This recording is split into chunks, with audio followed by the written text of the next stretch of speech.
So in illness, I got a biography from Turkey about the whole Ottoman associated breakup book. But it's our own family biography. And around here, they talk about, that in Bulgaria and Romania had a war and several Balkan wars, several different components of wars, like, that they went through 1914, 1916, like they're breaking up the empire, 1912. And then this person's age is 1898 to 1912, like the childhood age of the author linked to me, which is probably one of the family in Manisa, Turkey.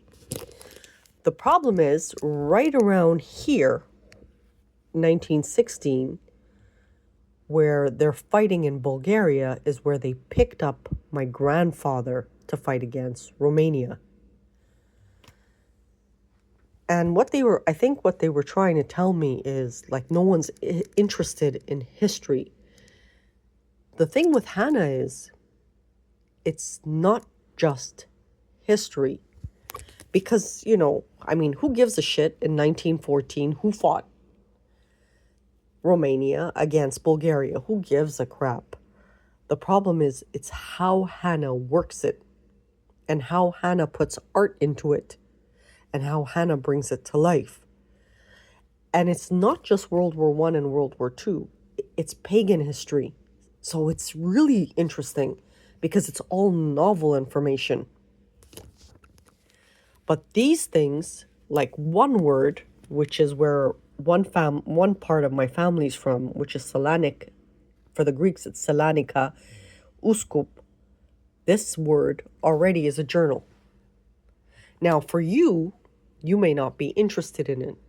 For people living in Selanik, they would be. How do we keep these records alive? Same with this concept here. 50,000 Toby toys. I want one of these ones with the black face because I'm raised by the black community. 50,000, half of them goes to landfill. It's the conversion process and history included that makes the story so interesting, because I utilize everything on this earth for conversion. So it's not just about, them sending me our family guide and family history about Ottoman breakup. Who gives a shit? We're fighting for life. Soldiers are not interested in this shit. In 1914, what happened? Who gives a shit? Let's cut the crap now. But, for example, it's what you do with it. And that's what makes Hanna like a niche, like completely custom. When you think of niche, think of like the company Coca-Cola. You take the Coca-Cola brand and you make it around the globe. That is also a niche to a degree. Don't look at it like a corporate. They took it from natives, the cocoa plant. It was a drug. They changed the settings a little bit, patented, put some water as a syrup, sold it around the globe. And it's famous. Everybody recognizes it.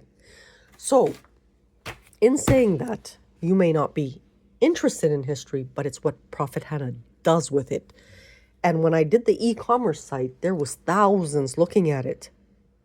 But they're looking at it on how to manipulate it themselves, because that's what they do. So, they don't know what they're doing. I know what I'm doing. They're refusing to pay us legal dues. They're saying that's her fucking problem. It's our way or the highway. We're Jews. We do whatever we want. But can you do whatever you want? No, you can't. Because I legally own it. And I'm telling you, I legally own it. And if you bring military counsel to my house, I will evidence I legally own it, since you shut down the courts. Another entry.